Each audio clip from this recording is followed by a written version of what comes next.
Technology is changing the way we listen to music. The first major pre-recorded form of music technology was the vinyl record in the 1940s.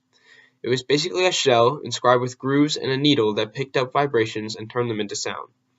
The next major form was the audiocassette in the 60s and the CD in the 80s. The more modern forms of music technology are the MP3 player, or Music Player 3, which was introduced in the 90s, and music streaming, which started at the very end of the 20th century. These types of music also come with the rise of more portable music playing devices as well as more music options.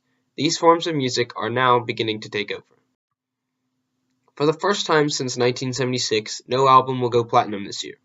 In fact, no album has even come close to the special 1 million mark. CD sales are down across the globe. Digital music is what makes up the majority of the music industry these days, with up to 60% of the music sales in the United States. However, even digital downloads are down this year. The New York Post called it the Pandora effect. The only two forms of music which are up are the vinyl and music streaming. While vinyl is only up slightly and may just be a fluke, music streaming has taken a huge leap. Revenue from companies like Spotify and Pandora grew by 51% and topped $1 billion for the first time ever. In total, almost a quarter of the industry's $5.9 billion digital revenue now comes from these free and subscription-based streaming options and are still on the rise. Also, the number of paying subscribers rose from 20 to 28 million from 2012 to 2013. This is huge when you take into consideration that one of these subscriptions are around $10 a month. It may not seem like a lot, but when that many people come for these services, it has obvious outcomes. The rise of this music streaming can be correlated with the rise of the smartphone. Vivo, which is an ad-based music company, has over 3 billion views in the first half of 2013, half of which were viewed on a mobile device. Undoubtedly, this jump in music streaming would not have occurred without the huge amount of mobile devices there are now, and it is only expected to grow. Now here's where this growing industry and new technologies start to affect what kind of music we listen to. Almost all of these music streaming companies have some sort of feature where you can discover new music.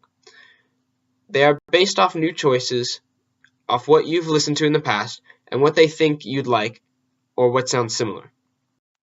With Spotify, they say it's easy to find the right music for every occasion. There are millions of tracks on Spotify. To quote, "The right music is always at your fingertips." You can choose what you want to listen to, or let Spotify surprise you. You can browse through the music collections of friends, artists, and celebrities, or create your own radio station.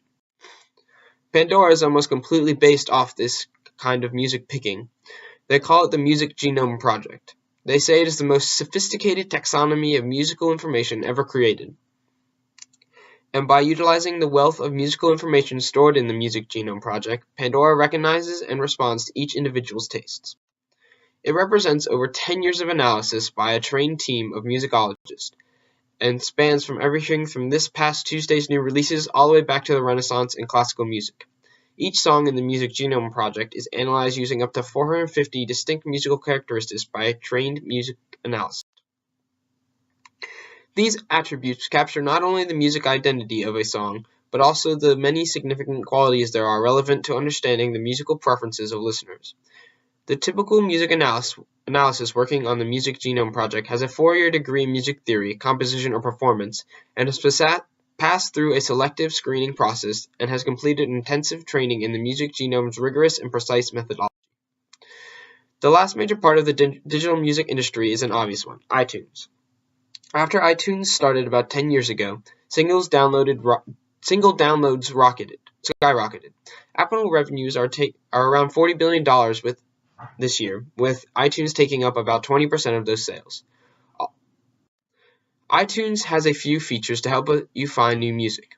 One is the Genius, which helps you find music similar to your own, and in the relatively new feature, iTunes Radio, which is a kind of Pandora that gives you a streaming music radio. The Genius is a feature of iTunes that provides 3 main services: creating playlists from your existing iTunes library, creating genre-specific mixes, and suggesting new music that you can pay for at the iTunes store based on the music you have in your iTunes library already. While it is technically a secret how this works, Apple workers have come out and described it in detail.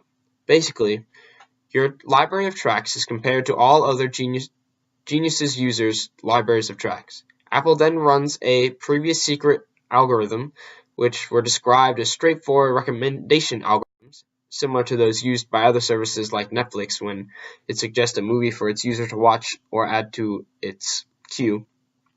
These algorithms are to generate statistics for each song. These statistics are computed globally at regular intervals and stored. All this data then picks what song you'd like next. iTunes Radio is a free streaming radio. The more you listen, the more personalized your stations become. As it says on the Apple website, the music you love and the music you are going to love. While it is ad-free, if you'd like to own the music you're listening for, which it will always offer, you have to pay the standard iTunes price. Then there's this app called Shazam. While it doesn't actually play music, it is, in my opinion, one of the most amazing music apps there are.